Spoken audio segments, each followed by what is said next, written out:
The Pew Research Center in 2021 studied 19,000 adults across 17 advanced economies and found that career is declining as a source of meaning in life. So why are we still using the term total rewards during this time of like great reflection and where career is declining as a meaning of life? And how does this reflect the changing view of the employee contract? Yeah. First of all, I can't tell if that's sad or good or what. It's probably a bit of both. But for career to be less of that, we all work a long time, and most of it's not an altruistic endeavor. I've got to pay the bills, but wanting that to have meaning and impact, and that's someplace where we really win with employees a lot. Like we're solving problems that people see as really important. And so I think that's a place where we see actually the other way around. With that said, I think total rewards is probably one of those things where it felt like a good shift from comp, right? And right. We want to think about this in a broader standpoint. So it was probably lagging 5 years when they did it. I think, what does that look like? How do we change the value proposition, or how does that continue to morph over time? And I think it's, we're in a very interesting time where you're starting to see hiring freezes in tech, some layoffs in tech, but still some massive hiring in other areas, and massive competition for talent, right? And how you bring that forward, how you connect with people. I think also, remote, we've seen it ourselves, like how we really onboard people and help them get connected with the mission of the company, the strategy of the company, other employees. I don't think we'll ever return to the days of people being predominantly at jobs for 15, 20 years. But even those 3 to 5 years, like if you don't have connections with other people, you don't feel closer to the company, we're going to move to a much more nomadic state for where employees are. And I don't even know if that's great for employees, because I think there's a learning curve that you need to feel like you're having an impact and that you've learned enough and you're able to really grow and develop. And I think that craft probably needs to be something you're focused on. So if career isn't there, but do you think about craft and how that looks? Especially with early career people, with people coming out of university, how do they learn if they're working remotely?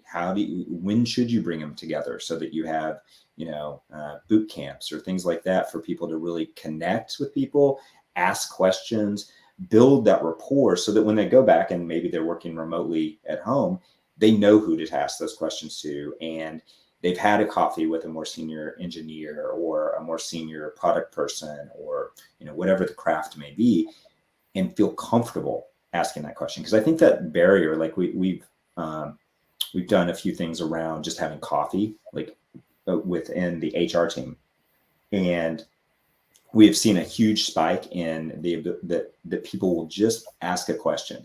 They'll go and talk to somebody because they had a casual coffee with them. It was virtual, but it was there, and they got to know them. And so making people feel more comfortable, making people understand how their craft could have a play, finding ways to really connect to the strategy, the mission of the company, and building longer term, employment. Because if you don't, then everybody's mercenary is too strong a word, but I think it's a little less focused on that. And I think you're not going to have the impact or frankly, you're not going to have the growth, the development, or the ability to do your job as well. There's learning you have to do, and some of that's within the organization and some of that's within your craft. So thank you. I found that extremely insightful, especially like changing the term, career to craft. So I 100% agree with that. Actually, 200% agree with that. I wanted to mention, again, going back to the care.com, see, I had career on my mind, the care.com report. In the summary of the report, care.com writes this quote: to counter the indifference of career, or at least the productivity, or at least to productively adapt to it. Employers need to show that they recognize employees not just as revenue generators, but as whole people with significant needs and demands off the job as well as on it, and to nurture employees' investment in and commitment to their jobs, that they themselves need to demonstrate that they care and will continue to do so, or the employers need to demonstrate that they care and they will continue to do so after the pandemic. So I thought that was very thoughtful of care.com. John, what's the best way to connect with you if any of our audience members wanted to reach out and ask you questions? Or So LinkedIn is great. I'm on it fairly regularly. And then my email is pretty straightforward. It's john.adcock@care.com. So awesome. Thank you. And you can follow me, Corinne Woodman-Hollebeck, on LinkedIn. You can click the bell to subscribe to my content to get notified of when I post and when I go live. And as well, you can follow the hashtag Resourceful Humans. To say, John, thank you so very much for taking the time out of your day to join us here on Progressive HR Live and to talk with our audience about aligning benefits to who they are as an organization. Greatly appreciate that. Well, thanks for having me. I enjoy the live stream when I get to watch. So it's always a pleasure to be a part of something like that. And I wanted to say thank you, Resourceful Humans, and we'll see you in 2 weeks. Have a great Tuesday.